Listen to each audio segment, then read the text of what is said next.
Haley's got a welcome dance. Yeah. Hello. Happy Wednesday. So glad you guys could be here. Yeah. So good. Okay. I see that you guys are writing in the chat that you have questions. I love that. I would love to honor the 3-day expectation that we are stepping into. So if you have been coached in the last 3 days, I'm going to ask that you hold off on requesting time and space on this call, um, and just be creating lots of space for the coaching that you did receive to come in and be digested. Give your heart and your mind space and time to really process through that. Um, yeah, and gives us the opportunity to speak into lots of different stories. We love you guys. We love that you trust us with your process. Thanks so much for being here. And I'm so excited to dive into all things triggers and validation. That is what today's coaching call will be geared towards. And so, with that being said, we'll just go ahead and get started. I'm going to pray for us for our time and connection here. Holy Spirit, thank you so much just for this community.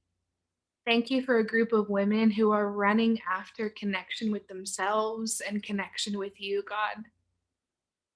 This process is so fruitful.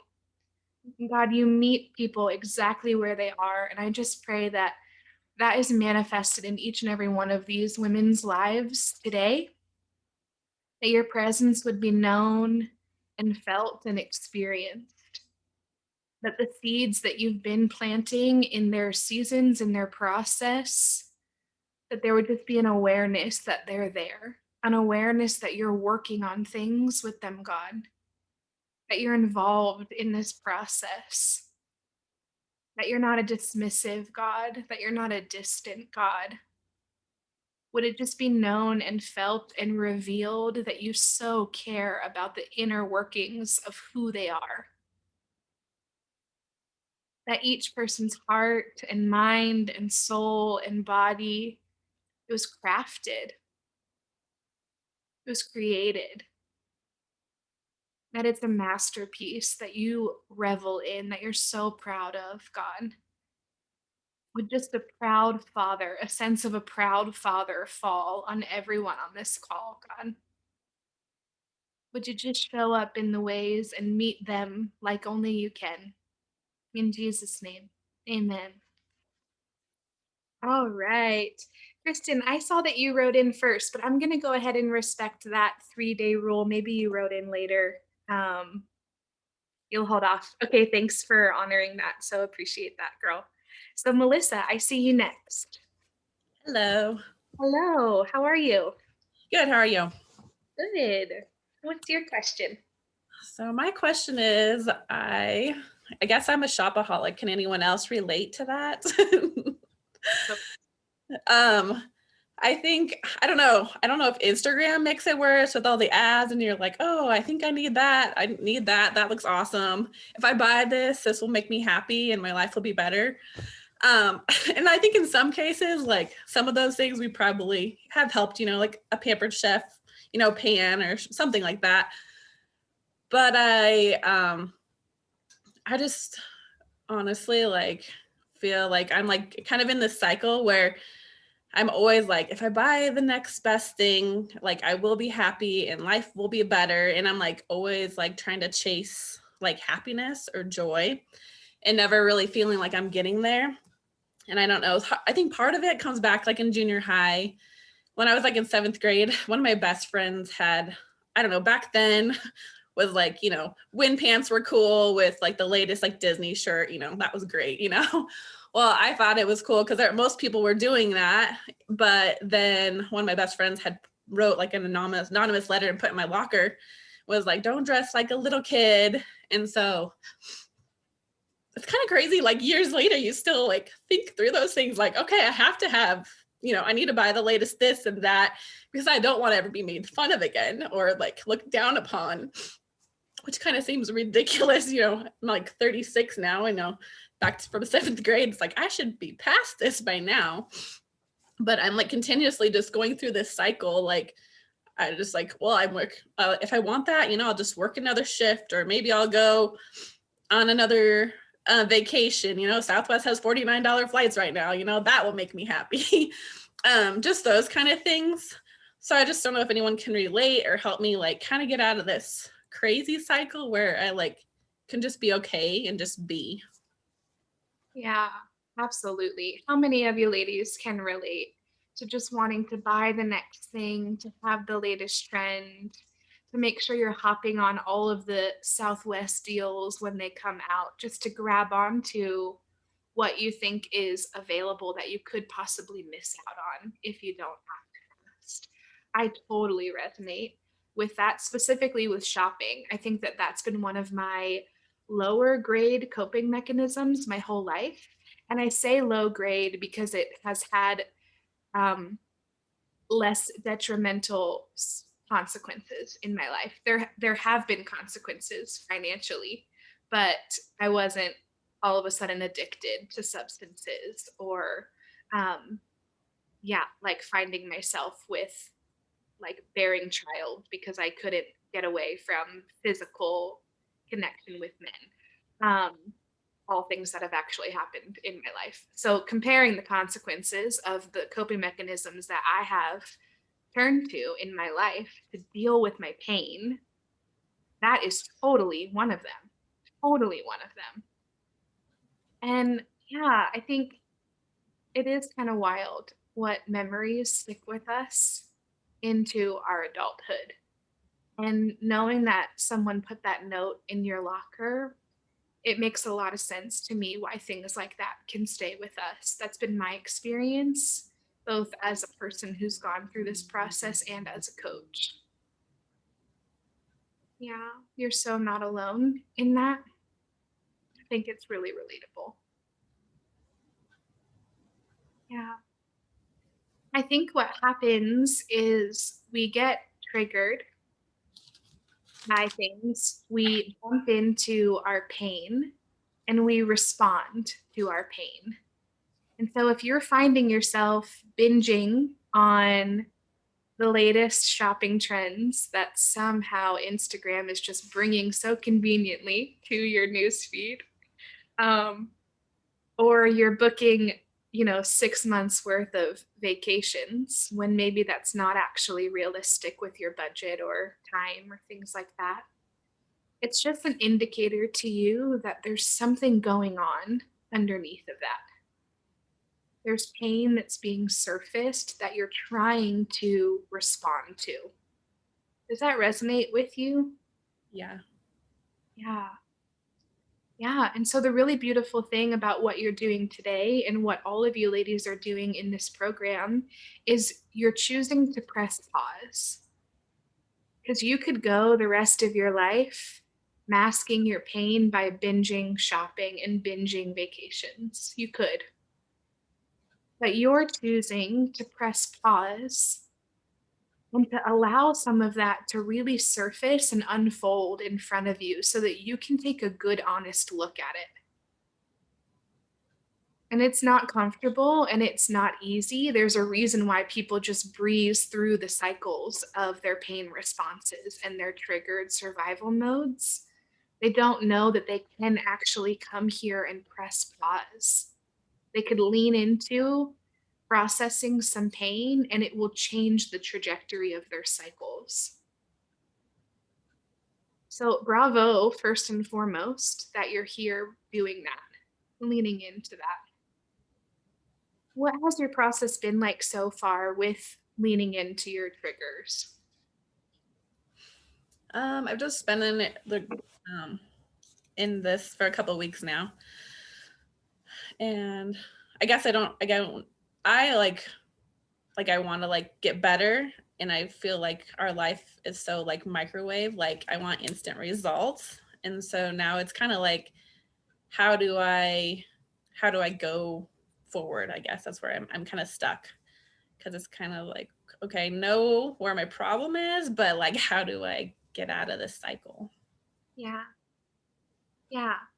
And would you say that your problem is coming from that specific memory, for example, of what that letter in your locker represented?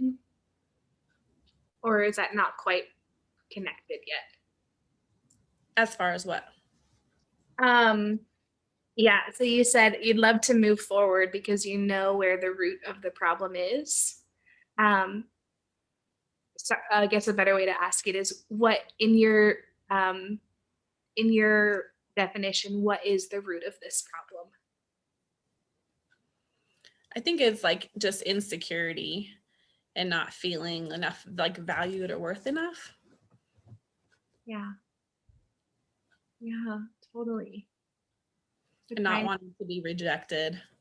It's like if I can do anything, like my boyfriend was always like, this is ridiculous. Like every party you go to, you know, like if it's like NFL themed, I have to like wear the NFL stuff, or you know, if it just depends. I like always do that. I'm like, that's what girls do. And he's like, no, normal people just wear an outfit and go. And I'm like, no. He's like, you don't need that many clothes in your closet. And I'm like, but I do, because I don't want to be like, oh, you're wearing this to this party and be like left out or pointed or looked upon. And it's like, I don't know. I feel like that's what people do, but it's not necessarily you have to do that. But it's kind of just where I've like gone to try to like mask trying to getting, you know, like, oh, why are you wearing that? I don't know. It kind of just takes me back to my junior high self.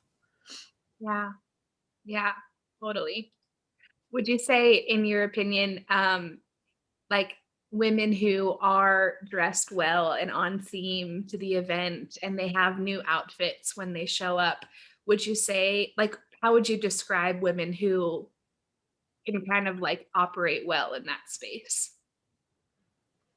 Well, I think I always get mad at people when they're like, "Oh, you don't need to wear," because like you sometimes see like Facebook shaming, like, "Oh, look at those girls that wear the makeup and do their hair and go to the gym." And in my mind, I'm like, maybe that's what makes them feel good.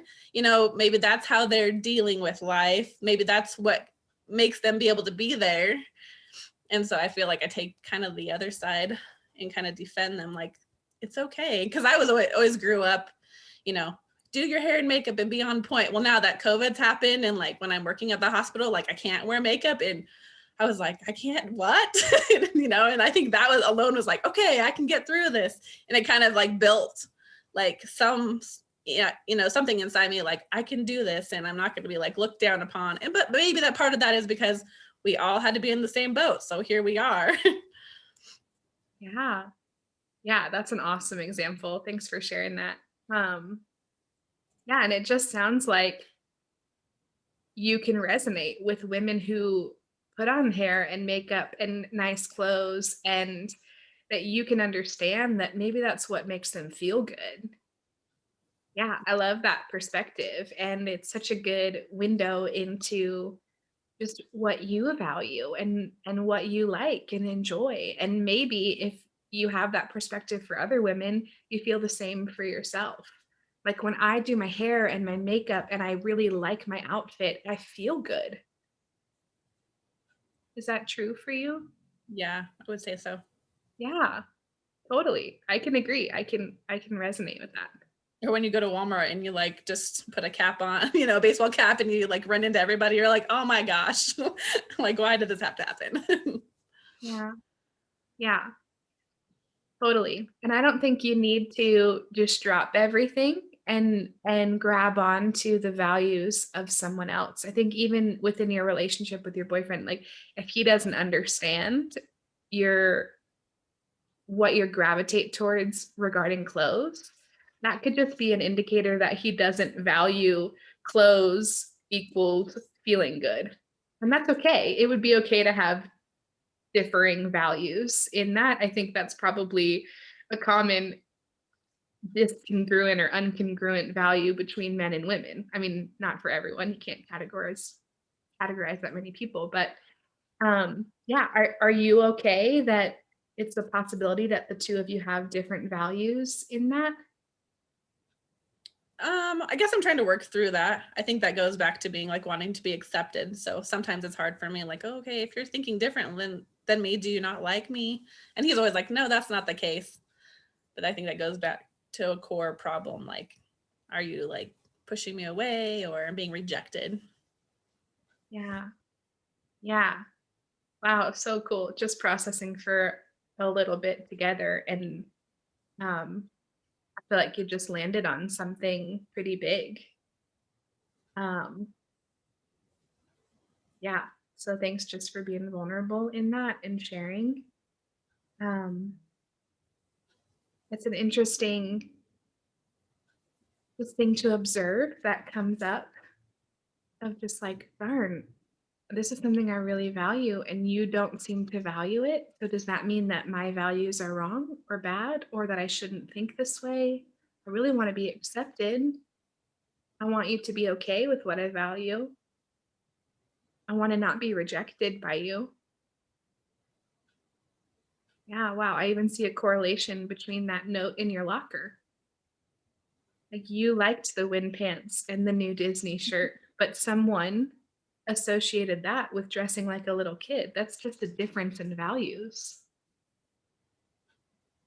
But when they suggested that you should stop doing what you're doing, there's a possibility that that planted some seeds that you're not allowed to do what you want to do and what you value.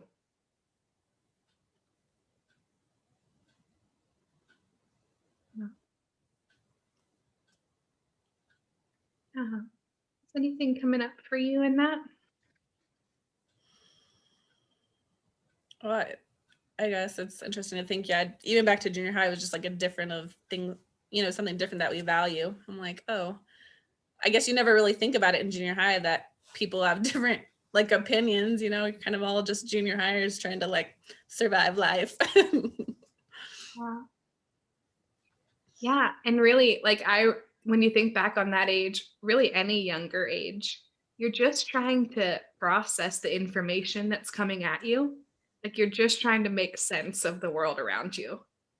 And so if you're making sense of the information around you and computing that, oh, this is valuable, this will get me love and acceptance, and people will like me if I do that, and someone else has a different way that they're computing it, it can be really unnerving and unsettling, I think. Mm-hmm. Totally. Yeah, I think because I even reorganized like my cabinets, and my boyfriend came over. I'm like, hey, look at this. And he was like, yeah, it's fine. Like, he wasn't super excited. I'm like, what? Like, I just spent like $150 of things to organize and make my life look great. And then you guys kind of take it as a dagger, and it shouldn't be, but I just think you're just looking for that acceptance so much. So I don't know if there's a better way to like get past that or like let that go. Yeah. The first thing that comes to mind when you ask that question is that um, you guys are probably connecting on a deeper level, but so yeah, I think I'd be interested to like take one of these examples and go deeper with you to see like what's going on inside of your heart, what's going on in your inner world, when you, for example, show off your brand new pantry to your boyfriend. You're like, look at what I did, this is awesome. Because I bet that you guys could connect on that deeper level and are connecting more than maybe you even realize.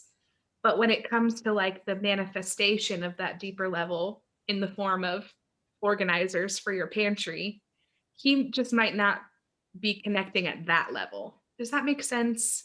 Yeah.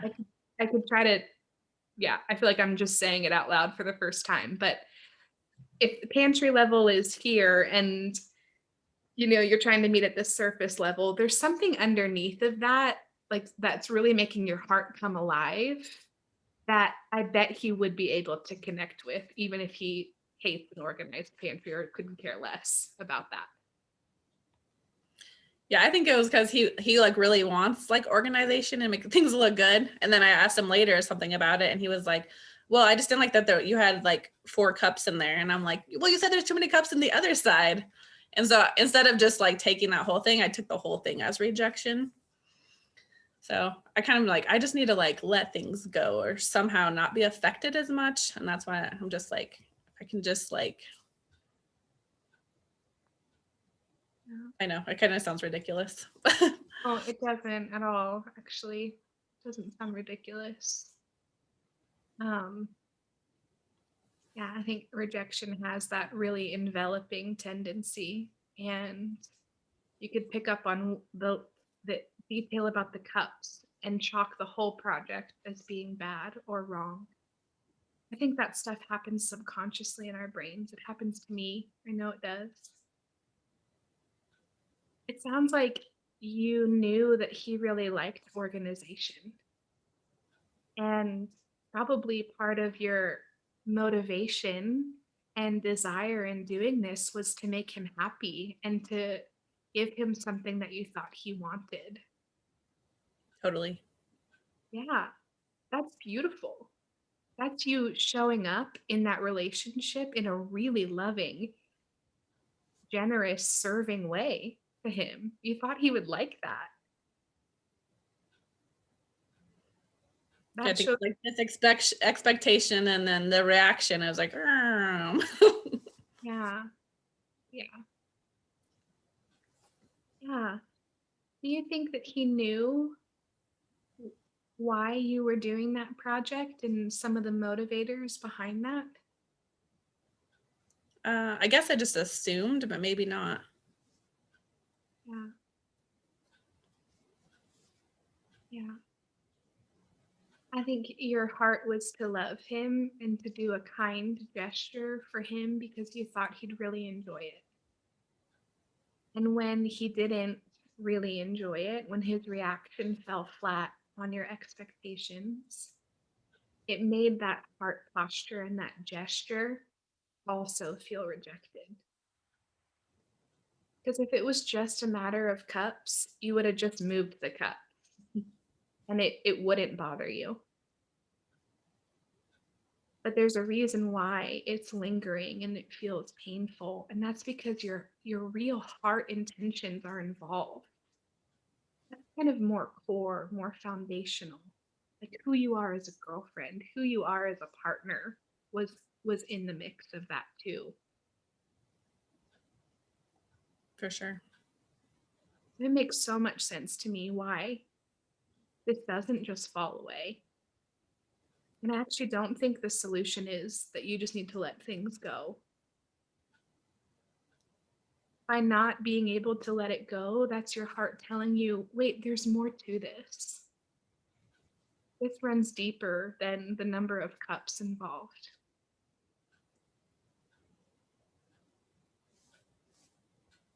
Yeah. Yeah. And your heart's beautiful for being able to tell you that, for letting something linger, even though it sucks in the moment. That's your heart talking to you.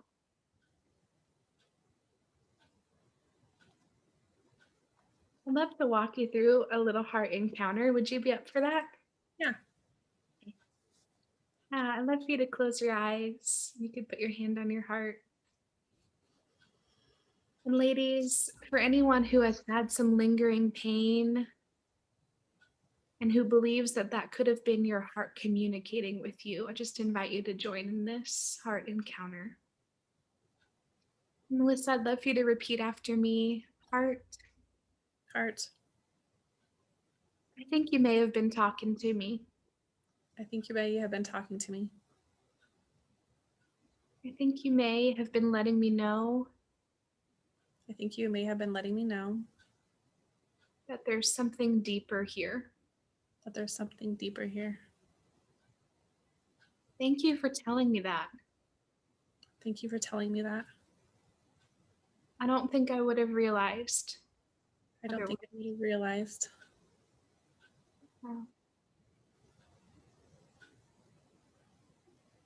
I just want you to know, heart, that I'm listening. I just want you to know, heart, that I'm listening. I want to hear what's underneath. I want to hear what's underneath. Because you're carrying that. Because you're carrying that. You're carrying that rejection and that pain. You're carrying that rejection and that pain. And I care about what you're carrying. And I care about what you're carrying.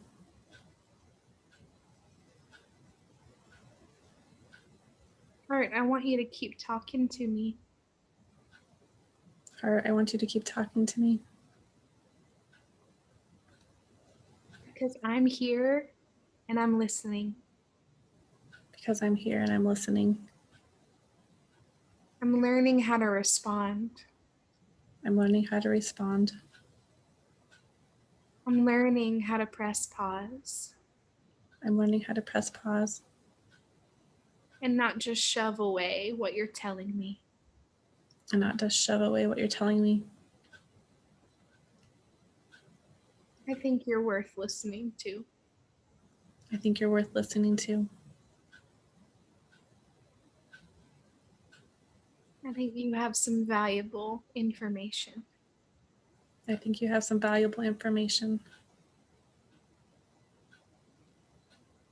And the truth is, Heart, And the truth is, Heart, I want to do things together. I want to do things together. I want to collaborate. I want to collaborate. I want you to have a say. I want you to have a say. Because when your voice is heard, Because when your voice is heard, we get to be connected. we get to be connected. We get to be whole.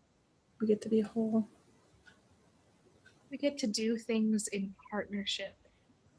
We get to do things in partnership. It's no longer me just running ahead of you It's no longer me just running ahead of you and forgetting that you exist, and forgetting that you exist, and then trying to carry around an ignored heart. and then trying to carry around ignored's heart.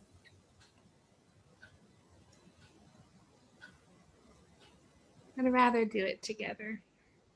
I'd rather do it together. And so, Heart, if you would like that, So, Heart, if you would like that, please keep talking to me. please keep talking to me. I'm learning to listen. I'm learning to listen. I'm learning to respond. I'm learning to respond.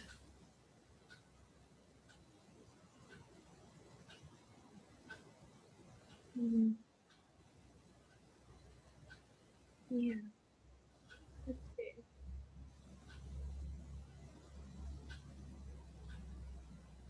Melissa, how is that exchange going for you?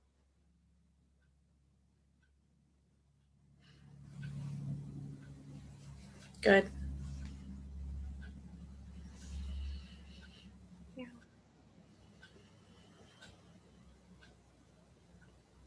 Yeah. I just feel like maybe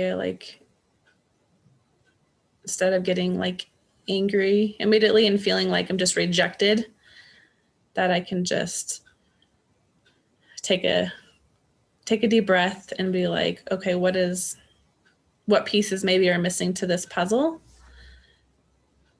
that can maybe make us connect better. So maybe inquire a little bit more and not just instantly feel rejected. Just maybe take a step back and pull those feelings out. Yeah. Yeah. Wow, that's good. I think you're doing a phenomenal job.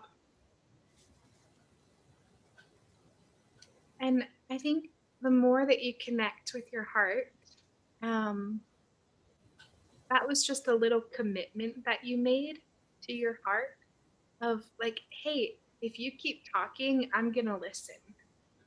That was a commitment that you made to your heart to listen. And so um, just lean into that if you feel the invitation. You can keep recommitting that over your heart. You can keep establishing that ground. If you're building a relationship with your heart, there will be opportunities to hear it, to listen to it. But just look for those opportunities and remember that commitment that you made, that you're learning to hear its voice. And I think the more you learn from your heart, the more information you'll have so that you know how to respond. And I think in this particular example of the pantry organization, there were some things that your heart was connecting with when you chose to reorganize the pantry and spend your time and money and effort in that project. And I'm not sure that those things were really fully understood by your boyfriend.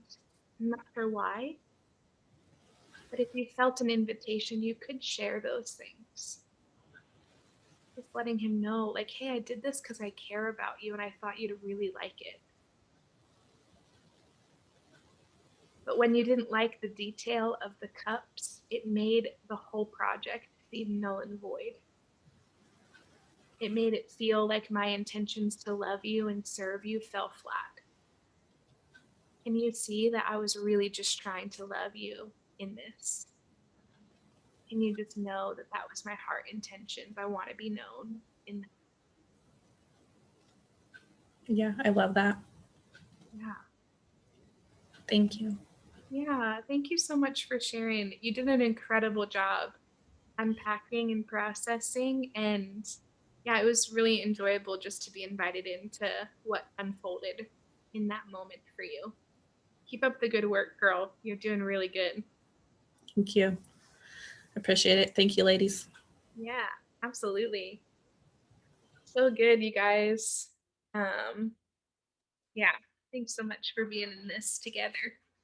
I'd love to know if anybody else had any engagement with their heart. You can let me know in the chat if your heart was responding to that, if that transaction was helpful for you guys. Yeah, awesome. And just while you gather your thoughts there, Linnell, you can come on. I have you next. Hi. Hey, girl. Oh,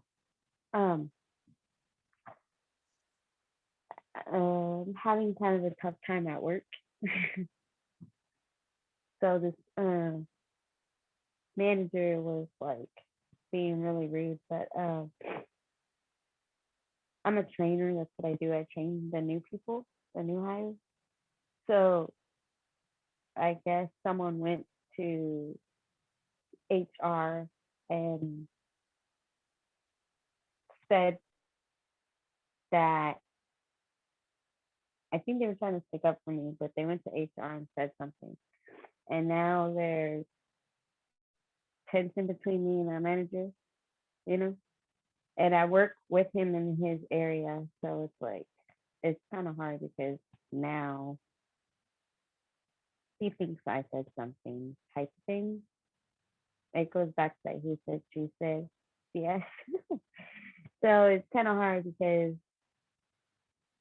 now he doesn't want me in that area and he's doing all he can to get me removed.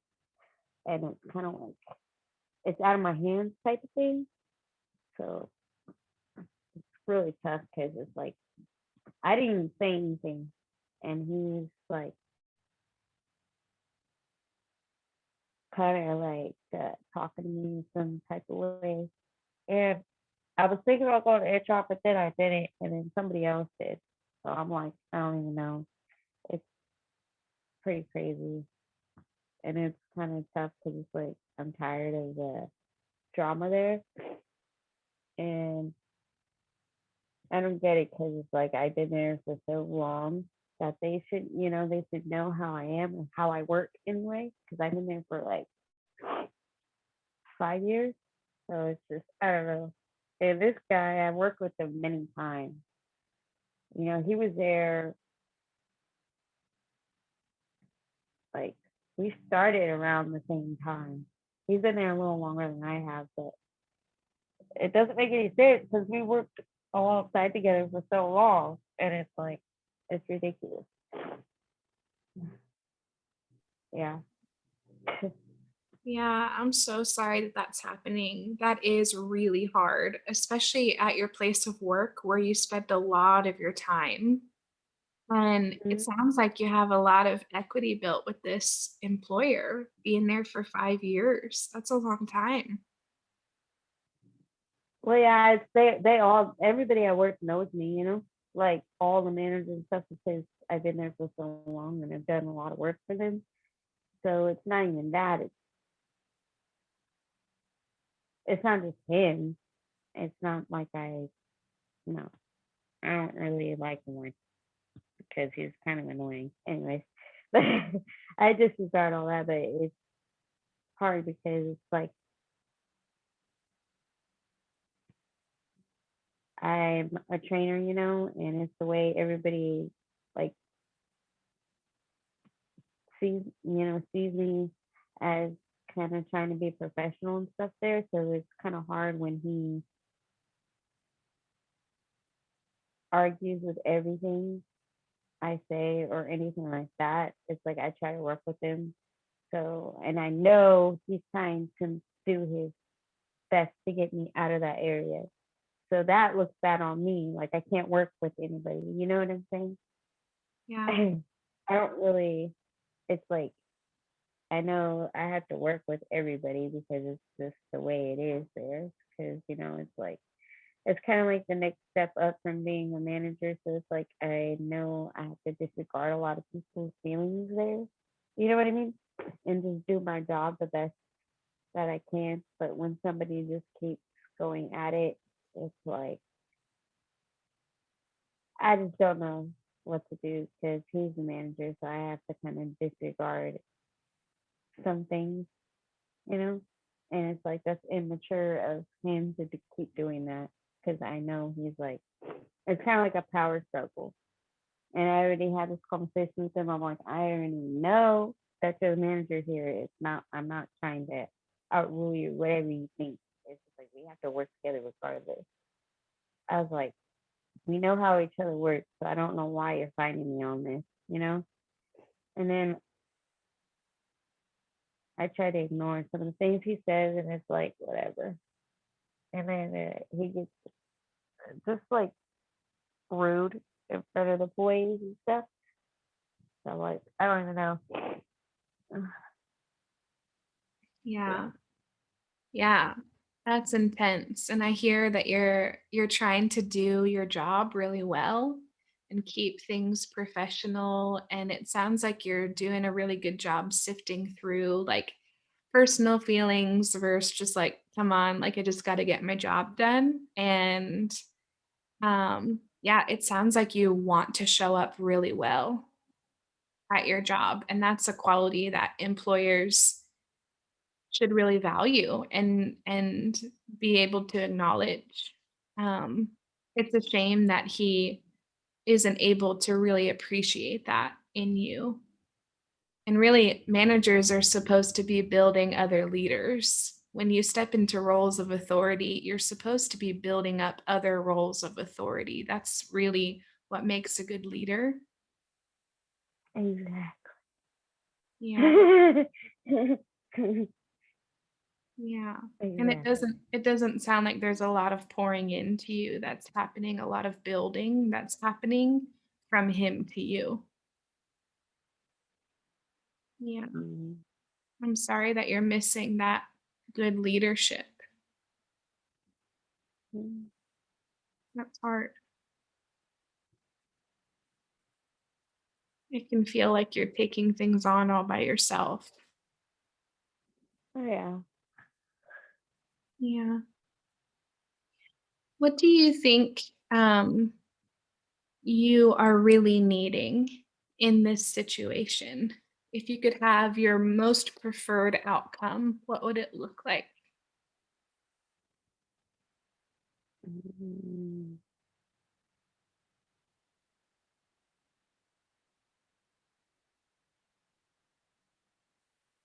trying to think.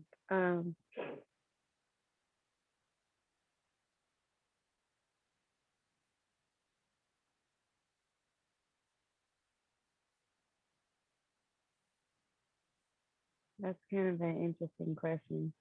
Yeah. I don't want to be a trainer anymore for one. So hoping for a promotion. I mean, I don't know. They gave me the opportunity to say something. They took me into the office, but I didn't say anything. I should have, but I didn't want any bad blood. So you know what I mean. So I didn't really say anything because it's like I already know he doesn't want me in the area. I mean, it's not very hard to tell. So it's like I should have said something, but I didn't. So I don't know. I, I don't know because he's got a lot more authority than I do. So I mean, he's a manager. I'm not. I can't really. I don't know. Yeah. It For us sounds, to be able to just work together, I guess. yeah. Yeah. Yeah. Totally. Yeah. It, and that's I think, a really base level request for you guys to be able to work well together. I think that's something that you're definitely allowed to have at your workplace, and that there should be people in authority who care to make that come to fruition. Do you think that HR cares about your guys' working relationship? Do you, that invitation when they asked you to share, was that, do you think that was a kind thing to start to bridge? What was your perspective on that?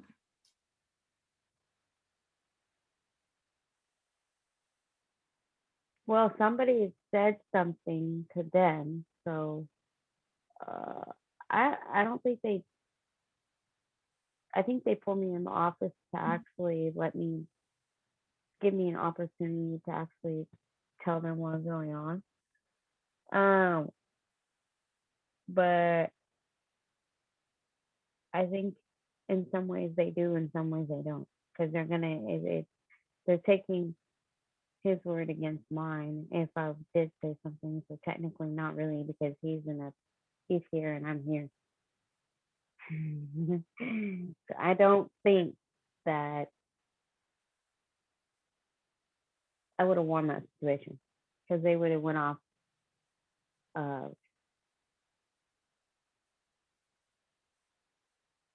of authority. I think because Yeah, they've done it to me before.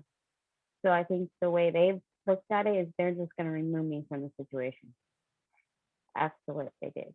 So yeah, I mean, it is what it is. They gotta look at it from their standpoint, and their standpoint is just to remove me. yeah. Wow. Yeah, that is really hard because I mean, just from a like job security purpose, that's difficult. And from the equity that you've built with them, the 5 years you have given to this company, like for that to possibly be on the line for them to just remove you from all you've invested in.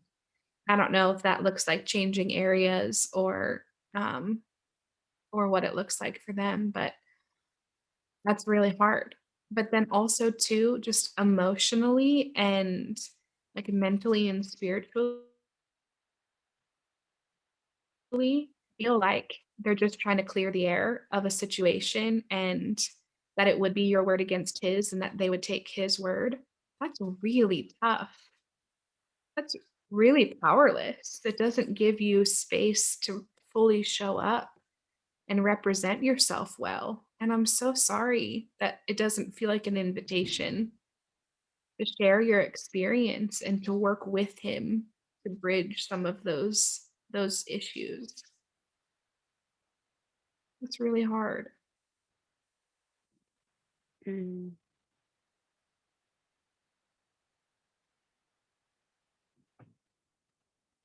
Yeah. yeah.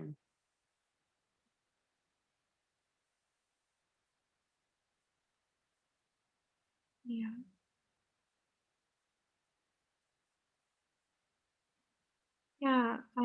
Yeah, you're getting a lot of engaging chats, so you have to check that out and just lean into some of those after this. But I'm just curious for you, Linnell,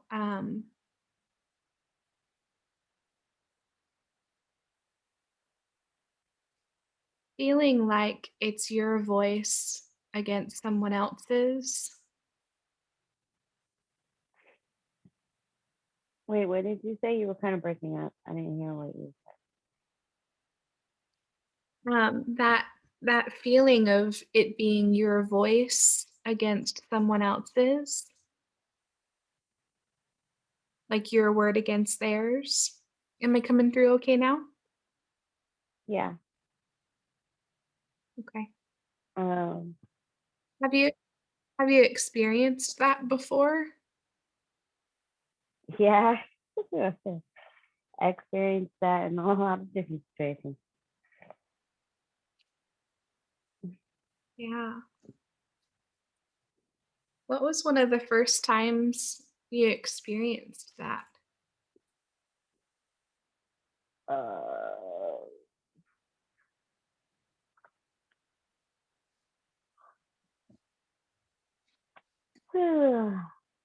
uh,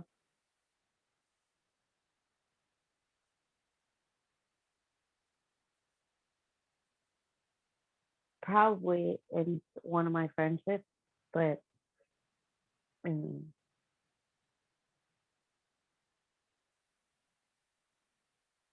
it didn't really affect me like that.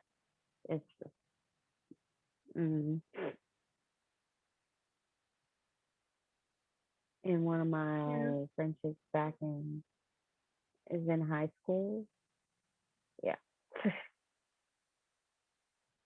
Yeah. What happened in that friendship? So we stopped being friends for a while. I mean, we talk every now and then, but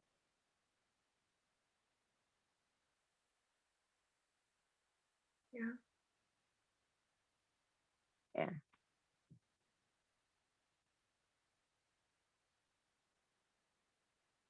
How was that transition for you when you were in high school to start talking less and less?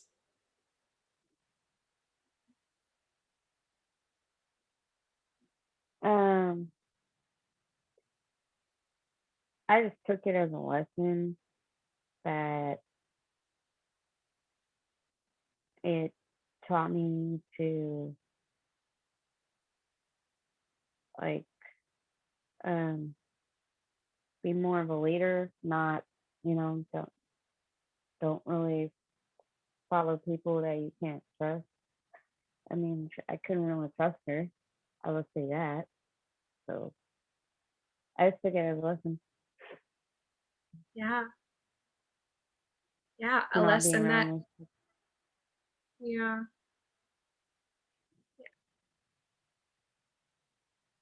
That sounds like it could be playing out a little bit here at work.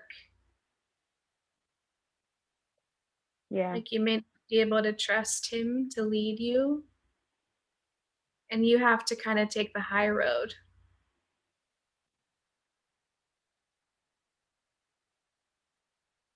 yeah, Yeah. Yeah. The hard part about that is it just doesn't leave a lot of space for you to be really known and heard and loved well in that workplace.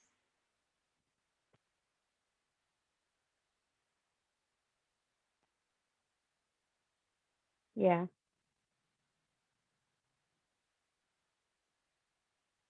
And that's such a shame, such a missed opportunity because you deserve to be known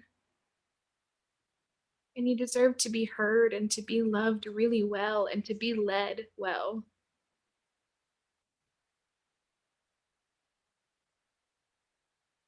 Do you believe that those are things you deserve?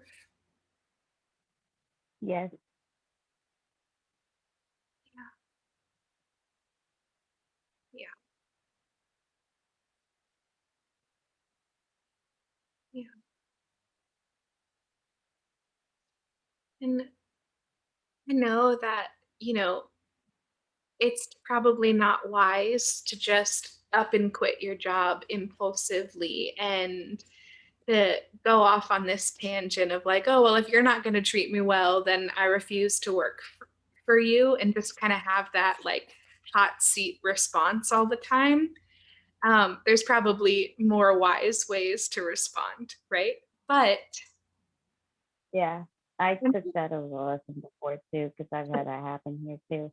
So I'm just like, no, I'm not taking it like that either. I'm just taking it as like, uh, I don't really know how to take it yet. So I'm just kind of like keeping my head down because I tried that way too, like what you just saying, and it does not work. yeah, So yeah, that's a lesson. I'm just taking it as, yeah, I'm just taking it as like, I just have to do myself, do the best that I can to do my job and just not take anything personal from the professional standpoint. Because the more you put in personal, can't, it doesn't work. Yeah, Having personal relationships for me at work, it doesn't work yeah, because every time I do that, like I had one of the managers there was one of my best friends, and she ended up backstabbing me and all this, and I got in really bad trouble there. So, and I almost did quit because of it. I walked out one day, and it didn't work because yeah, I put it aside. I talked to her. I was like, you know what? No matter what, I'm gonna talk to you because I'm real. Okay, I don't do this fake friend shit. So, and I told her that I was like, from a personal standpoint, at work we're good because I can't do that. You know, I'm gonna tell you straight up, and I told her this. But we have to work together regardless. We're gonna have to see each other every day around here. So we even work the same shift. So I don't want any hard feelings. It's like I'm just trying to do my job, and yeah, I don't know what you think you heard or what happened, but I'm done with this fake stuff. So we just need to work together, and that's it. yeah, totally. So, and it actually helps talking to her like that because now she understands instead of miscommunication. So that way works because with this guy, it's not gonna work. Mm, Because I already had one conversation like that with him, and I think he thinks like I'm trying to get rid of him or something, like or overmind him, like I said, or I don't know. And personally, I don't care. yeah, So if I am in his area, which I am most of the time during one of the shifts, I just do my job and don't take it personal at all. And if he's getting mad at that, then I don't care because it's I mean, he already made me look like a fool in front of all the employees that I'm supposed to be training. yeah, Therefore, it shows them that they can't trust him because obviously that's how they feel because one of the employees went to HR about him. So that made it look bad on him. I got to think of it like that. It didn't look bad on me. It looked bad on him because they're the ones that went to HR. I did. yeah. Yeah. Sounds That like means, that means his employees don't even like him. That's so hard. And you've had a tough deal with work experiences. Your friend backstabbing you, this guy trying to force you out. And you're right, his behavior is probably digging himself a hole, and people are seeing it. Yeah. And I so hear you that you want to just keep things professional, keep your head down, do your job. And I think that that is a really wise way to do things because you've had a lot of lessons that you've learned. But what happens when we just shut everything else out and we just go to work and we just do our job and we keep things strictly business and strictly professional? We actually cut off the ability to laugh at work, to build relationships with people at work, to play and enjoy and revel in where God is in our workplace. We're so stripped down to just getting our work done. We're in this hard survival place.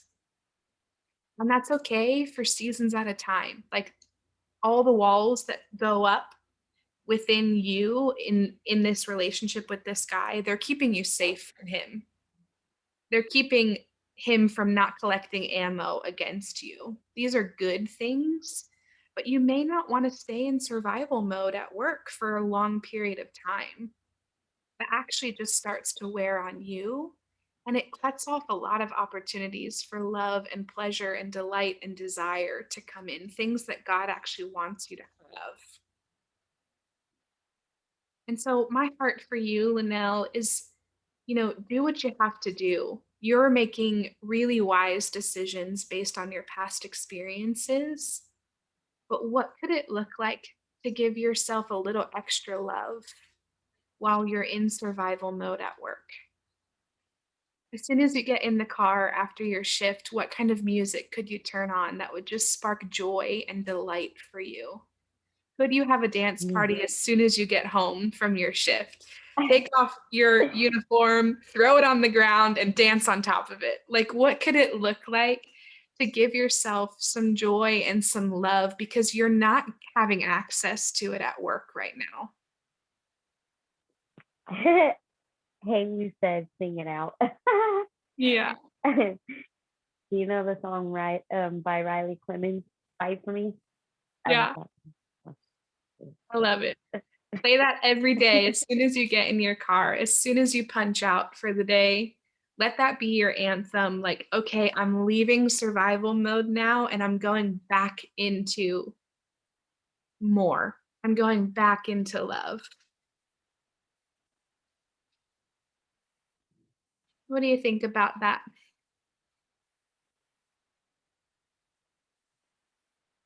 I do it every now and then. Yeah, I love that. I think it would be good to lean into that more just while things are even exceptionally tough at work. Yeah, one of the days he was like all mad because I had to go to the meeting. We have trainers have meetings too, so and I'm on the safety committee at work, so I have a lot of meetings.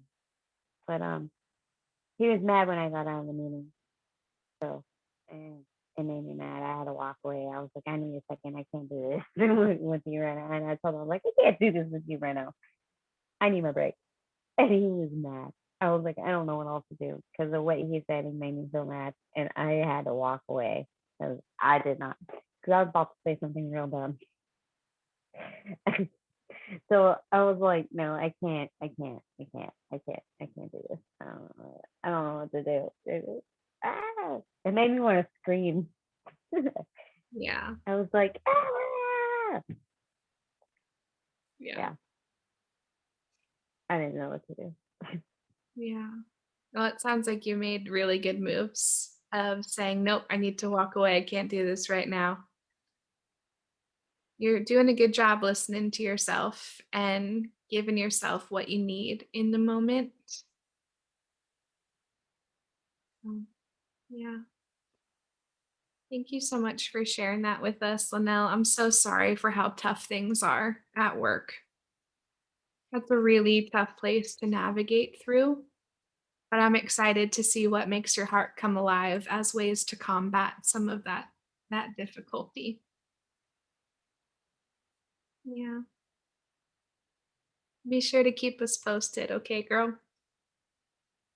Mhm. All right, mama. Well, keep up the good work. Keep pressing in. I'm really glad that you're here, and it was cool to hear you share so vulnerably today. Thank you. Mm, it's good. Yeah. Yeah, Linnell, you have always stood out to me, and I'll just share this last thought before we go to the next question. But you have been on coaching call after coaching call and listening and receiving and opening yourself up. I feel the effort of you opening yourself up into vulnerability with this space. And I just want to acknowledge that I see that, and you're doing a really good job. Thanks. You're welcome. Awesome. Well, thanks again, girl. Okay, Darius, I have you next. Did you say my name? Yes. Hi, Jenny. Hello. Okay. First, I want to say thanks for being you. I wasn't sure if I should even try because I was feeling. I want to be careful not to over-identify with anybody else. But Linnell, when you were sharing, Shawn Juna, I just saw your name. Okay, hi. Whenever Linnell, when you were sharing your strength and your emotion, your anger, just beneath the surface, I identify a lot with that. And I'm trying so hard to grow and to change and to move forward. And I guess I just thanks everybody. And now I'm going to try and not think about everybody. Ever since last night, my heart has been racing. Yesterday, I had a hard conversation with someone, and the last time that we talked, Jenny, I was, sharing how I am feeling blocks in my ability to communicate on Alive and Free. And I want to kind of separate that out because I do feel like I almost don't want to share because I'm afraid of that. And so I want to say that to acknowledge it, but I want to kind of bring it to know, I recognize that my feeling that I get in Alive and Free feels a lot like church to me, and over responsibility and a need to serve others and to counsel others. And I've heard people talk about feelers and empathizing and stuff like that. I've always known that, well, not always known, the last couple of years, I realized 5 years or so, I realized that I'm a deep empathizer. But I don't know how much of what I feel comes from where, and I have a tendency to, I don't know what to share. I feel like there's so much.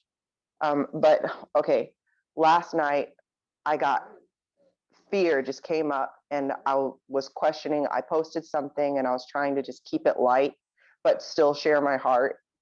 And then I was thinking, what is this? All these other concerns about how it was going to affect everybody else.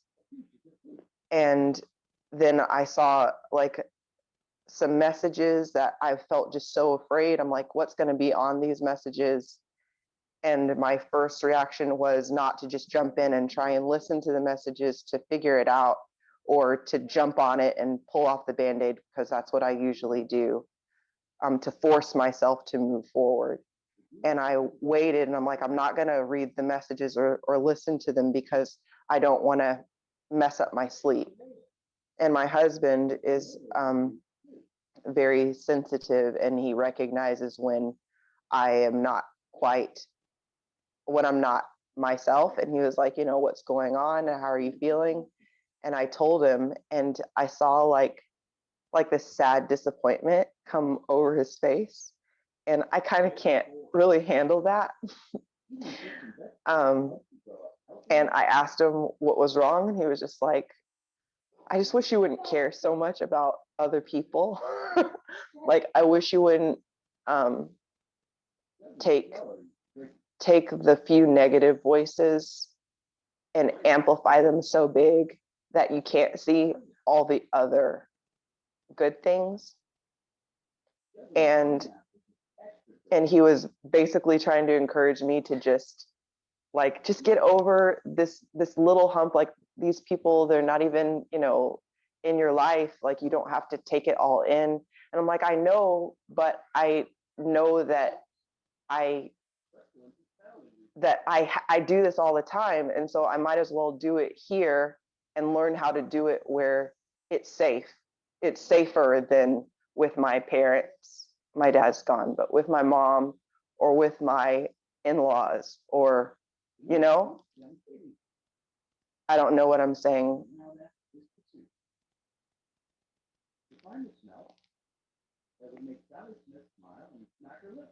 Yeah, I so hear you, Karis. And I love what you've been sharing so far. The very first fear that you brought to the table, when you shared it, it just felt like you were bringing something hidden to the light. And it felt significant to be able to bring that to this community and not just be something that you have to chew on in your own head and in your own strength. So I just applaud you and I admire your willingness to lean into this, even though the voice of fear is speaking loudly right now. And that connection that Alive and Free is to church, that makes so much sense. I would say I probably have the same. Of just wanting to serve people and wanting to care for people and counsel them.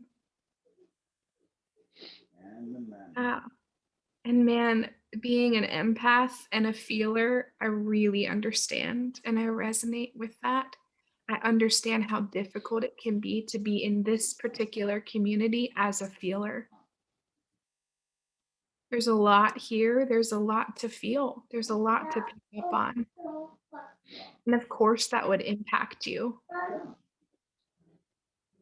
Well, I think one of the things that's hard for me is that my heart feels most alive when I am empathizing with someone else. And I don't want that to be true anymore.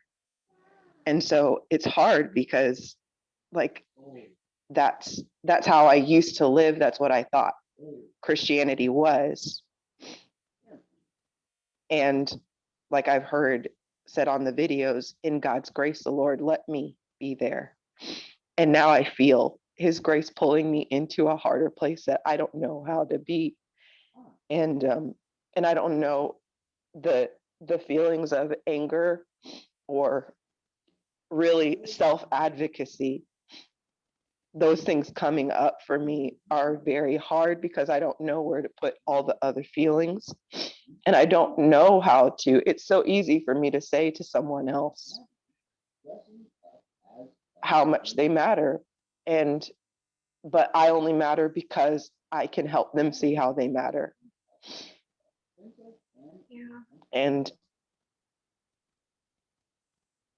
like it's frustrating because I know that there's value in that. And I'm glad that it brings value to other people. But I guess I'm learning how to mourn that that's not enough, that that's not why God made me, just to be here for other people. But I don't know how to be here for me. Yeah. and the like you said, the pull of that alive and free stuff. Because it's like I'm trying to be there for me, but I still want to be there for the people that have wiggled their way in my hearts. And A and F is there. And so now I don't know quite, I just don't know what I'm doing, you know? Yeah.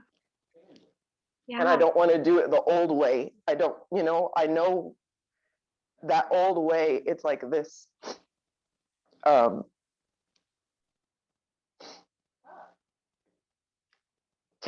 I've been a counselor since I was a little girl, you know, in my relationship with my parents. They would both come to me separately as a little girl. And I know that's wrong and I know it's inappropriate. That was my role in my family. And they were pastors. And so you can't, there's no opportunity to share anything with anybody anywhere. And when, you know, basically my parents, they made some poor decisions that affected me financially that I didn't know about till much later. And then I didn't know how to say anything because I love them and I don't want, you know, the betrayal was real and heavy and affecting. But anyways, yeah. Yeah, totally. I'm resonating a lot with what you're sharing, Karis. I also counseled everyone in my life from a young age. And that is a huge thing that I processed through in my time with Come Alive. Just like, God, did you want me to be the strongest person in my family? I was 10. Did you want me to be the one to give advice? I was a little kid. How would I have known any better? And I just let him keep meeting me in that place. Just like, God, I have been the strongest, biggest person in my world with the least amount of needs my entire life. I got affirmed there. I was always the happy, strong one. I was everybody's rock. Those were banners that were over my life. Those were affirmations that I heard constantly. And so that's what I took on as my identity.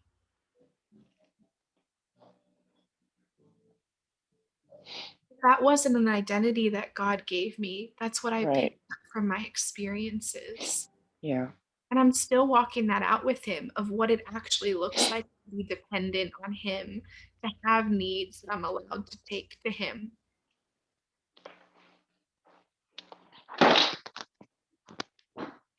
I actually listened to the Mother series, which is on Abby and Justin Stumvall's podcast, The Connected Life. And another series is right around like episode 84, 85. It's a couple podcasts long. And that really started to crack some things open within my relationship with my mom and how I felt like I had to take care of people around me. I'll type it in the chat so that you guys have it. It was the Connected Life podcast. Connected Life Mother series. And it's right around episode 84, 85. And so that really started to crack some things open. So I definitely recommend giving that a listen and just seeing what it stirs up for you.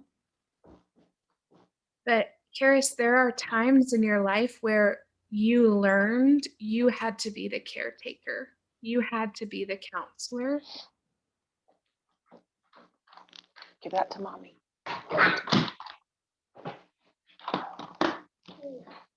Sorry, my 2-year-old. I'm listening.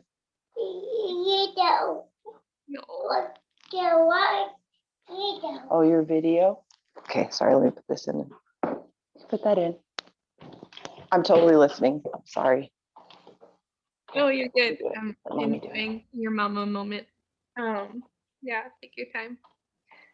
I was just thinking that there are probably some invitations for you of moments and memories of when you learned that you had to take care of everybody around you.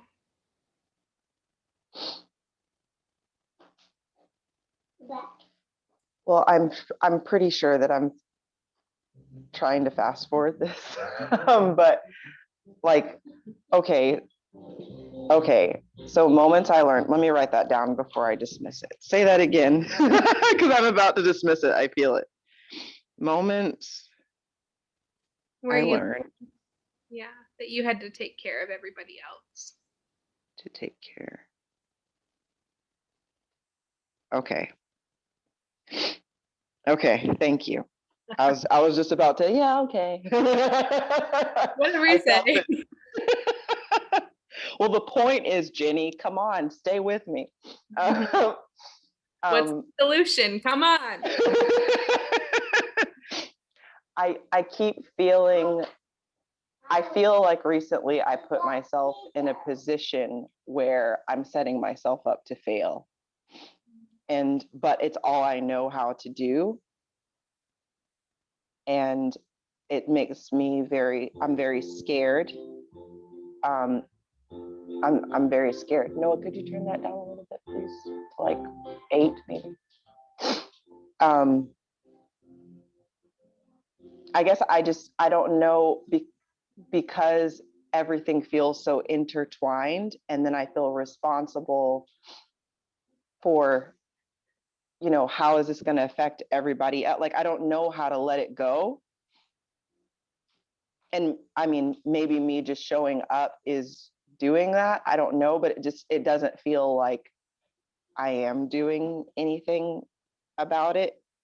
And it doesn't feel like walls are coming down. It feels like I'm just kind of obeying my way, or like roboting, or does that make sense? Yeah, it does. Leave it alone. Thank you. Yeah, and I'd be willing to bet that that you've landed on in this process, it is intertwined.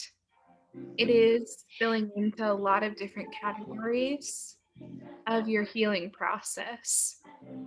It's who you've known to show up as. It's how you've known to receive connection and love from others. It's part of your identity and who you are as a person, most likely. It's tied in there. It's in there good. Yeah.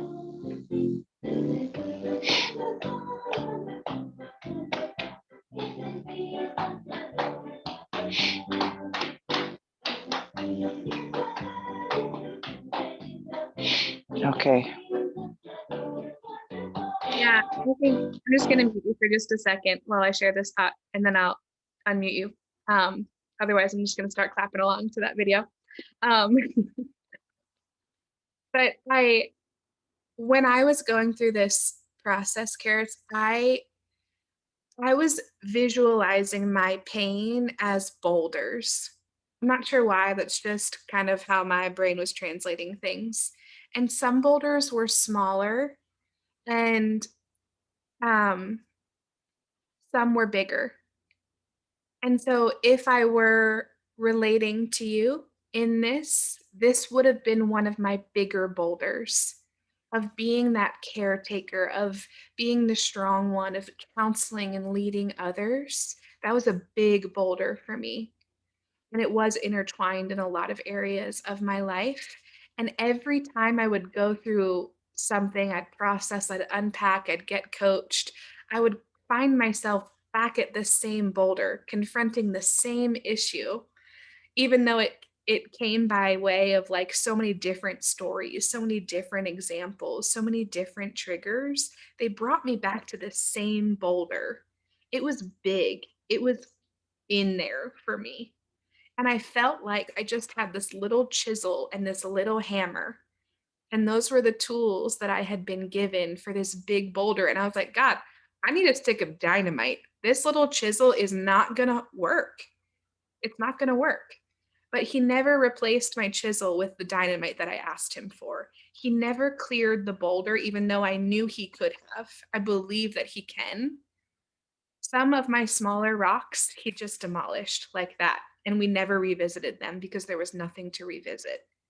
But this boulder that I chipped away at slowly over time, that still exists in my life, I come back to it over and over again. And every time the tool in my hand is a chisel and a hammer.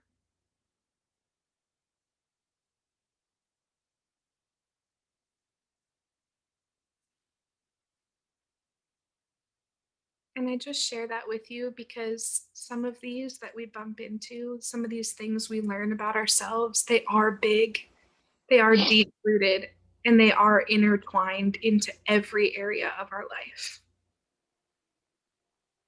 This is a big one for you. Okay. I'm okay with that. The little chisel and hammer, you know, it's not fun, but if it is what it is, then Yeah. it's to me it's kind of encouraging to know, you know what I mean? Like, because you're a little further ahead in this particular process than I am. So to know that you still have it and that you're still chiseling away at it is a comfort to me because it helps me to, I mean, I really don't know what I'm doing. You know, I don't feel like I know that I have a chisel and a hammer, you know, but just you being able to say, I identify with that and you are, you know, um, that's good enough for me right now. Yeah. Yeah.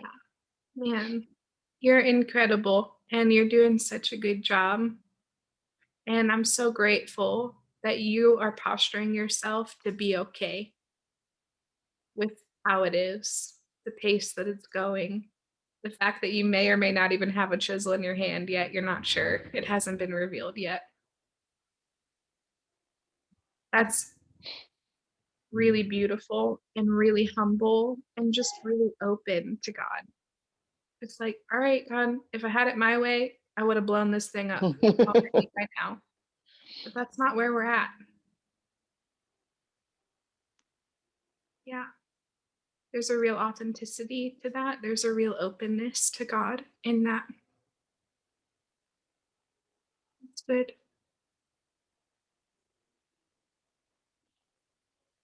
I think, um, yeah, I think as you're on this process of uncovering your tool for this particular pain, that prompt that you wrote down that you wanted to dismiss, if Mhm. it comes back around and it's not something that you want to dismiss, I would just start taking note of those times when you learned some of these beliefs, when you first started partnering with the role of caretaker and counselor.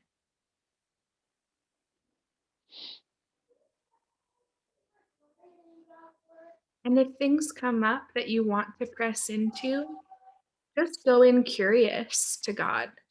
Like, hey, this is what I drew as a conclusion from this experience. Is that what you want me to hang on to? Is that Mm, what you want me to have learned from that? Do you have an updated lesson for me, or are you good with my takeaway? that's good.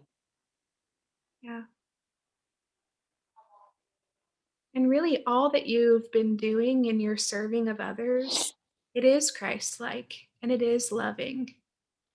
And so, you know, I'd be willing to bet he doesn't have a full renovation plan in mind for you, that he probably really likes the way that you've responded in your life.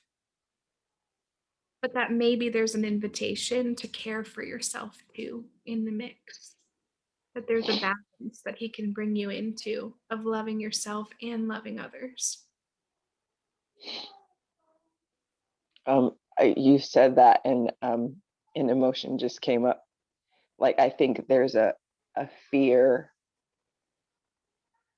like sorry, and I don't want to take too much time, but like this whole kind of like lie of a living sacrifice, like, but if I like, and I know that I'm not taking care of, like I'm not taking care of it for them or things.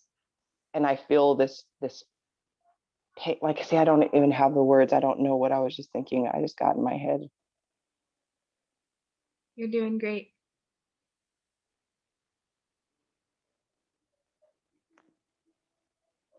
Gosh. Yeah. It is. That's what I do. It's incredible. I'm listening to you just being like, yes, Karis is chewing her food in front of us. Blah, blah, blah, blah. I love it. That's what this is. That's what this whole thing is learning that it's okay to chew your food in front of each other. Yeah. Like, I know when I think about it in my brain, like the emotion is gone now, but when I think about it in my brain, I always interpreted that, be a living sacrifice, just obey God, do whatever you think in your heart is right to do. And that's what I've done. But I don't know everything. And so, as I do that, or as I sacrifice myself, but that's not what God wanted for me, because he is the perfect sacrifice. But I want to be like Jesus, but I want to learn who I am. And I just like, it's just like, I see why I get caught up in my mind. Oh, Yeah. yeah. I like to think of it as like when we go back and revisit the lessons we learned or the things that we partnered with as a little kid or a young adult, we aren't going back to revisit those because what we learned was wrong. Right. We're going back to that moment just to say, "Hey God, like was I getting all that you had for me there? Or do you have more?" But really, all of us are just navigating this life the best way we know how. That constant influx of information that we're getting all the time, our brain is working so hard to file, to Mhm. organize, and then to compute. All of us want to show up in loving, helpful ways. We want connection, we want love. I believe that humans are good to their core and that their motives are for good things. Because we're created in the image of God, that's why I believe that. Whether we have any revelation that we were created in the image of God or not, like we were. And so you've already been operating in that motive for love, in that motive for connection, and you chose into that the best way you knew how. But now, years later, that choice that you chose into, it might still be the right choice, but God might have more. And so when we go back to memories to encounter, it's just to see if we missed something, if there's something he wants us to know, or something he has to be revealed. I guess what it is that in this experience that I had last night, and I'm still in because I haven't listened to the messages, because I don't know what I will do, because I know I either just jump into, okay, I need to appease, or I need to, find something to say, or no, what's happening? Like, there's just those things now. um, and I don't like any of those options. And so I don't know if I'm procrastinating or if I'm trying to give my heart room to say, Karis, you don't have to pull off the Band-Aid. I don't know. But um, I guess the core of my question and my prayer now is as I move forward and I see that my tendency is to keep putting myself on the altar, you know, and well, Lord, if you want to save me, then you'll save me. And he's like, I already saved you, girl. But I don't know how to live outside of that because it's just my natural way. And then it's like I keep putting myself in situations where I'm hurting myself and I'm giving other power to hurt me. But I don't have to do that, but I don't know how not to do that because that was the righteous way. Yeah. Yeah. Yeah. I don't know that you would know how. Right. I don't see that you've been given the opportunity to practice that. I don't know that you would know how. And I don't expect you to know how. I think that's one of the biggest things is like we feel like we're expected to know. But I break that off of you in this moment, Karis. The expectation that you should know how to do things a different way than how you've been doing them your whole life. You have permission to not know. You Even have if I hurt somebody else. absolutely. Even if you blow up everything, everything, even if you burn every person in your life,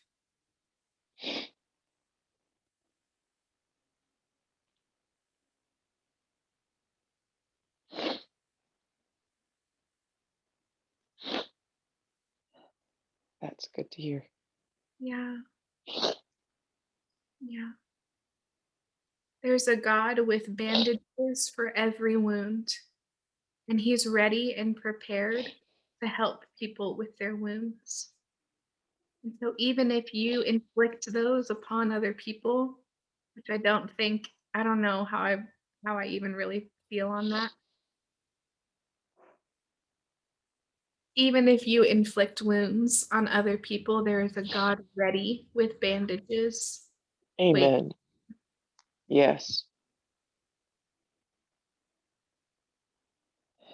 I guess I have a hard time.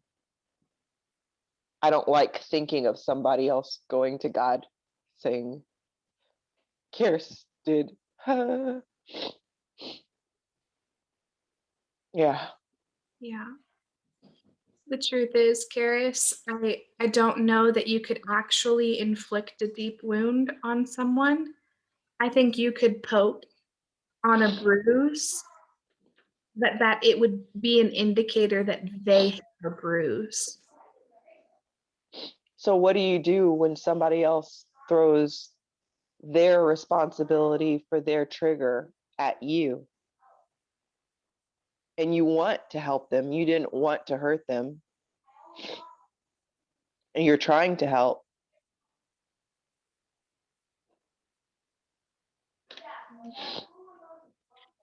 Yeah. You can't trigger someone else into pain.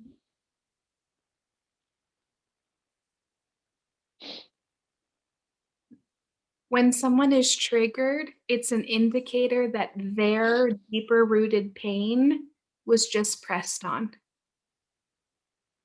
The person doing the pressing, the circumstance doing the pressing, the weather that day doing the pressing, Right. that isn't the fault. That isn't the pain. The pain is already there. It's already under the surface. And if you're learning how to hug someone and embrace someone and build relationship with someone, but you hug the wrong way and you touch a part of them where there's Yeah. deep-rooted pain, that isn't your responsibility to know where you can and can't touch. So, but if my need to be used by God, my addiction, or then when they say, well, and you did it, so be there, like just make it right. And I'm like, oh, okay, tell me how, what can I say or do or breathe or, I don't know, to help me, like, Kara, stop. Don't, like, because all I see is blood everywhere. And I'm like, tourniquet, like, help, go 911. That's my, like, and them saying, help me, like, that's all I want to do. And in the moment, I feel like I can, and that I should. Even if I can't, I should try. But what I feel now is that I'm not even supposed to try. But I don't know what I'm supposed to do instead. Yeah. Yeah. One more time. I don't know that you should know how. Yes. Okay. Yeah. I'll just keep repeating that over. Yes, because I need it. My ears need it too, girl. So there it is again. I don't know that you should know. I don't know that you've been given an opportunity to practice that yet. And I think that there are some things to tease out in this. Like, there are consequences for our actions. If you actually stole something from someone, there are consequences to that, and you could have caused them pain. Your actions could have been wrong, and they could have felt pain. They may have felt pain even if your actions were not wrong. Right. But that feels like two distinct things of, like, there being consequences for your actions, but then over responsibility for someone's pain. Mm-hmm. And so if there's something that you can genuinely take ownership for, like, hey, darn, like, when I said this to you, I actually was speaking death over you. I actually didn't have your best interest in mind. I actually didn't care about your well-being in that moment. And I probably should have just kept that thought to myself and taken it to God. That's taking ownership of actions that have consequences.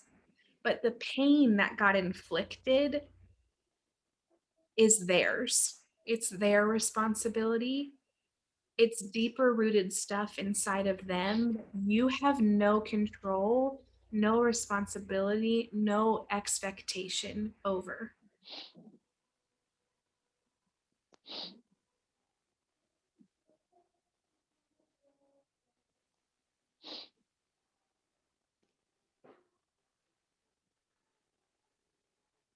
I think I'm thinking of this recent example with my best friend right now. And we're living a couple states away. And so we've been keeping in touch over Marco Polo. Normally we would just hang out all the time, but we're keeping in touch over the phone, and some things are getting lost in translation because we have moved to an online place of connection. And I said something and she was triggered by it. And um, I actually wasn't operating from a really healthy place when I said it. Um, and it reminded her of unhealthy people from her past and how they have caused damage and left her and caused her to feel rejected and abandoned.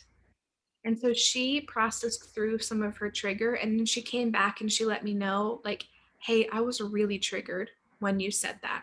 It reminded me of this person and this person and this painful experience. And I've been processing some, and now I'm at a point where I want to let you in and let you know what happened. And I was able to step away and go on my own process of, like, oh crap, like, I caused her pain. That thought came through my head too. And then I was able to kind of tease through that and be like, oh, wait a minute. Like, she just told me that her pain had to do with that person and that person and that painful experience. I believe her when she says that. She was taking a lot of ownership for her trigger in this conversation. She's really self-aware, so it makes it really easy. Yeah.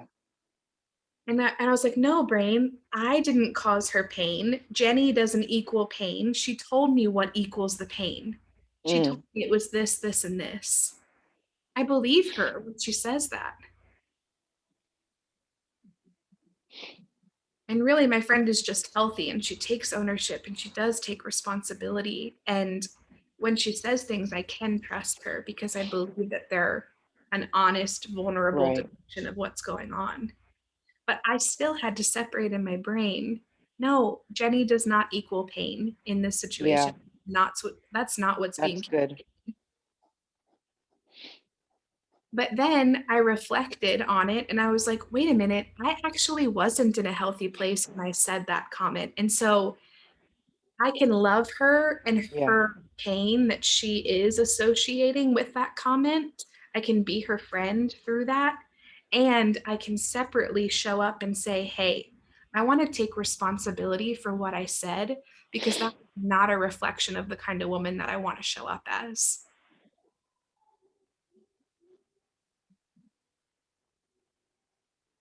And I didn't come in and apologize for the pain I caused because I was able to separate those things. But I was able to come in and say, hey, I actually don't want to show up that way. That's not a standard that I want to live my life. And I take ownership for whatever ripple effect and consequence that is. Does that feel helpful just to know that it can be teased out like that? Yeah.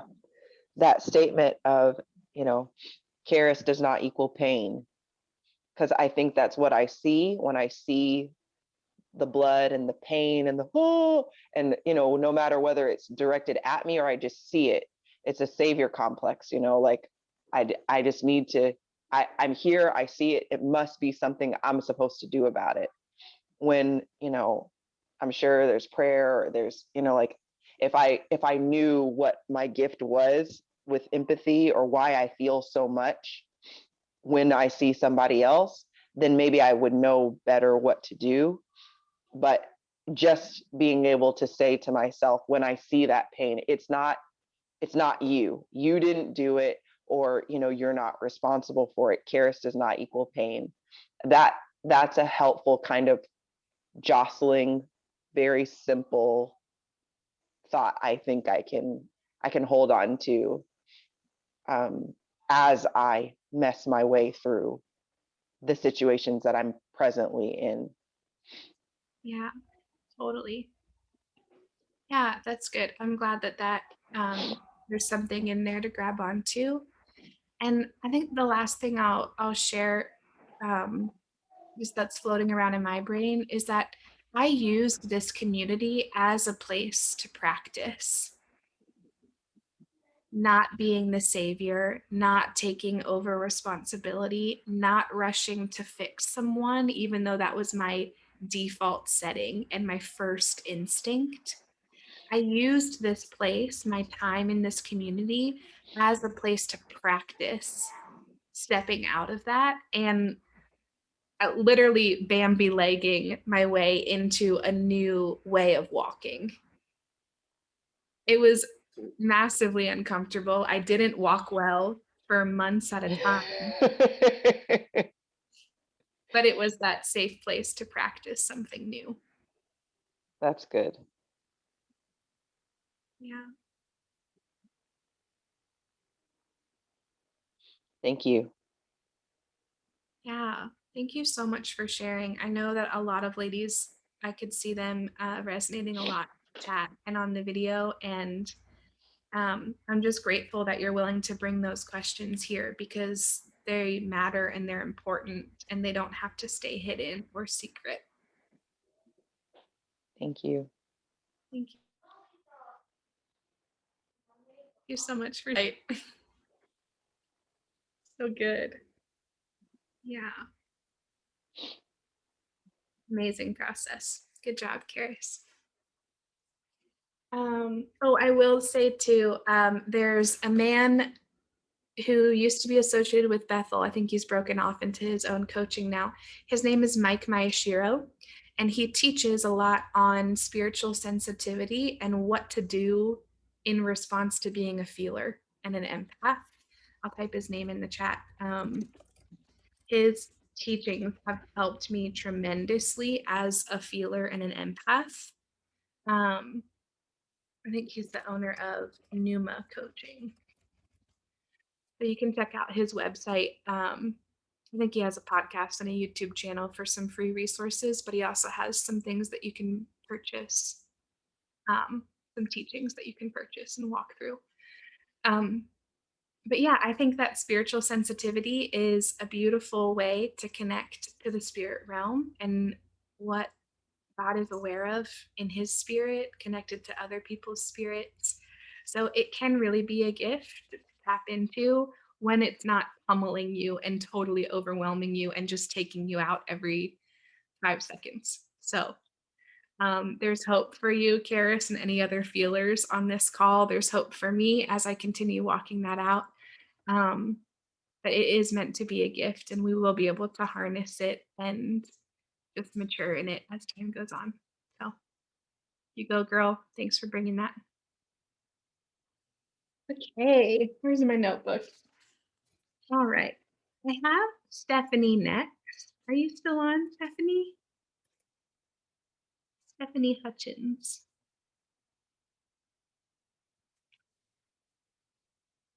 I see your name on here, so I'll just give you a moment to come on if you can hear me.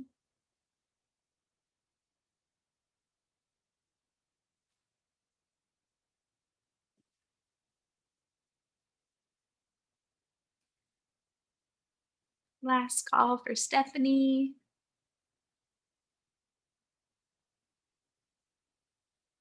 Okay. Wait. Let me go back in my chat and see.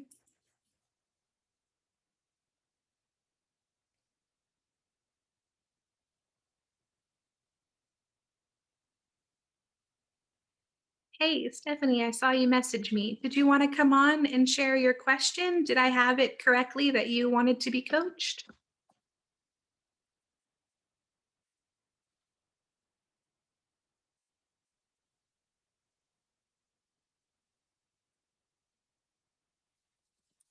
Oh, it looks like we have 2 Stephanies on here. Stephanie Hutchins is who requested coaching. But I don't see that you're still engaged. I see you on the participants list, but I don't hear you or see you. Okay. You got confused. Yeah. Sorry, girl. Stephanie Hutchins. Glad you're here. Stephanie with an IE. All right. Does anybody else want to share anything or ask anything? We have about 10 minutes left.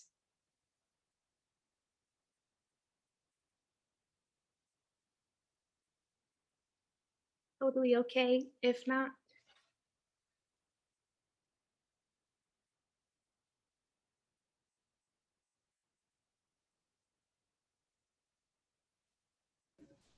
I wanted to say I really enjoyed that what you said about when you're coaching carries about like what to take responsibility for, because I was wondering about that this morning because I was talking to my sister yesterday and I just felt her triggered because I felt like we weren't agreeing or having the same perspective. And part of me was next time when I talk to her, I'll be put your hand on your heart and tell your heart you matter and what you're saying matters, even if I don't understand. I was like, maybe that's too much. She didn't ask me to do all that.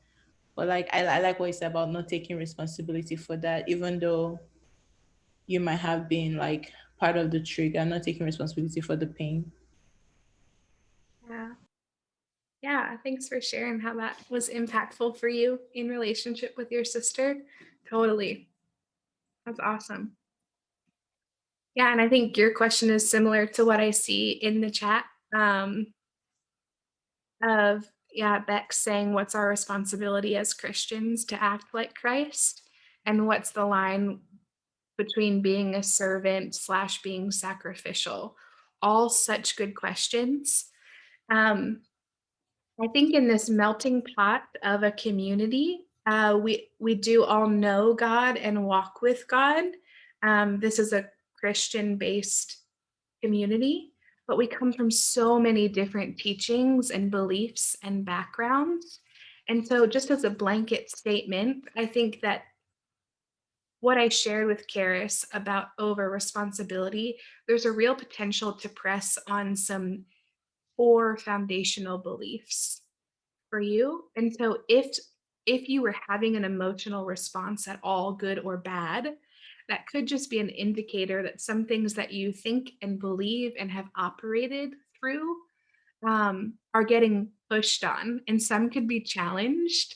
And all of that is an invitation. And so I'll just share that as a blanket thought that we get an invitation if we have postured ourselves to let a leader speak into our life. For you guys, yeah, it was good and challenging, Bex. I see that. If you guys have allowed Alive and Free to speak as a leader in your life for these next 6 months, if something is shared that presses on something for you, first of all, you have the ability to chew the meat and spit out the bones. If you never want to partner with something that I share as a belief, that's okay. That would be two humans deciding what they believe about God, and all humans have that permission. Um, but if there's invitation in there, if there's a triggered response going on, those are indicators that you could let some of your beliefs come out on the table. Do I believe that I had to lay my life down and sacrifice for the sake of others at the cost of myself? If so, when did I learn that? Did someone tell me I had to believe that? Do I actually adopt that belief? Has God walked me into that and I've grabbed onto it? If someone just told you you're supposed to believe that, maybe there's some poking you could do at that belief. If God has really walked with you in that and told you, no, this is what I have for you right now, then ignore something that speaks against that. That was a big blanket statement. Hopefully all an invitation to let your emotional responses to things that people say be an invitation for you to take a look at your beliefs, how they came about, how deep the roots are. Because if someone just tells you to believe something, it probably has a shallow root system, and it probably can be ripped out when someone says something that feels more true, but it's contradicting to that thing. Yeah, so I'll just leave that there as an invitation. And then Bex, that question of what's our responsibility as Christians to act like Christ, that is such a good question, and something that all of us get to chew on and walk out for the rest of our days here on earth. Um, and to love God with all your heart and mind and strength, and to love others as you love yourself, those are pretty clear commandments. Those are pretty clear commissions that we've been given. But what I think actually ends up translating is people who are trying so hard in their own strength to do those two commissions. And there are blocks along the way that are blocking us from really being able to receive God's love and leadership and direction in areas of our life. Like Karis is a great example. The thing that her and I share, that savior complex, that desire to have counseled other people because that's what we thought that we were put on this earth to do. There's blocks in there from being able to receive what God really thinks about us, how he really created us, what he really commissioned our purpose to be. And there's invitations to pull back those blocks and to let his love spill in, because we are going to do such a better job at those two commandments of loving God and of loving others if we know love ourselves. Oh man, it's wild. The first 90 seconds of my day are the most enjoyable moments of my whole day. It's before my brain has woken up, before anything has caught up to me. It feels like the most pure connection that I have with God, and he drops revelation to me. I connect with him. It's intimate and it's pure. And then my to-do list catches up with me. And then my dog is needing me to take him outside. And then I'm off being the responsible adult that I try to be. But that first 90 seconds is so glorious. And a couple days ago, that first 90 seconds was this massively convicting revelation that I only love God to the extent that my parents love each other in their marriage. That was a personal conviction that he invited me into, and it ripped me open. I was immediately grieved because my parents have a shallow love for each other. It's one of my least favorite things about them and about their marriage and about what I modeled after. But it's what I associate love to be. It's the definition of love that I have witnessed and modeled after. And so it is the love that I have given God thus far. And that sucks. That isn't the way that I want to show up. That isn't the kind of daughter that I want to be. That isn't the kind of commissioner that I want to be to those two commandments, to love God with everything you have and then to love others as yourself. I have a shallow understanding of love. If that conviction is true that he gave me, I have a shallow understanding of love. And there's always more with God. There's always invitations to remove those blocks and to keep receiving more from him. And so, Bex, I don't know what our responsibility is fully. I think I'm still fleshing that out and still learning that. But I know for sure that I have been a Christian with a shallow understanding of love and that there's deeper and more rich opportunities for me. I think this program, this process of confronting the things that are blocking that love from coming in is one of the best things we can do in order to show up in that deeper, richer love that God has. Yeah. Yeah. Yeah. And I think, oh, sorry, go ahead, whoever was coming on. Sorry, that was me. I was wondering if you could repeat that 90-minute or 90-second thing you do in the morning again. Yeah, it's so funny. I don't think I do anything.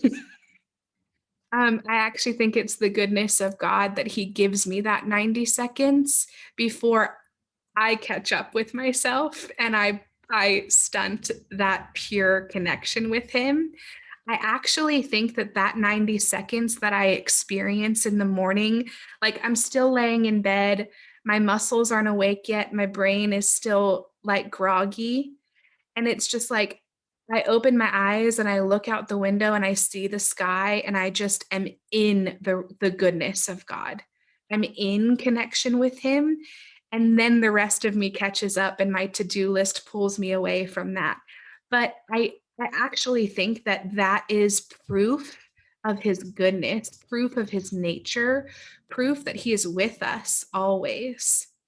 So it feels like a layer of intimacy that I'm currently in with God. It feels like his nature is being proven to me, being revealed to me, that it is there, that I pull myself away from it, but that it's there. It's the core, it's the foundation. It's when everything else is quiet and still, that's where I find myself in him.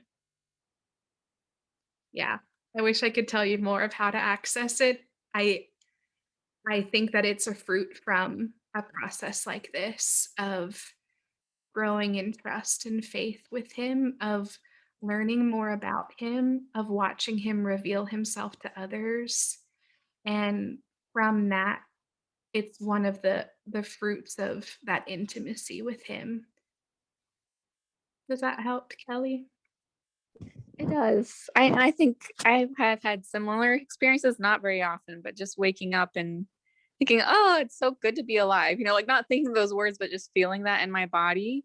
And then the day kind of coming to my mind and things that I have to get done and problems that still need solved emotionally. And, all of it comes flooding in. But yeah, okay. I just want to make sure I didn't miss something you were doing.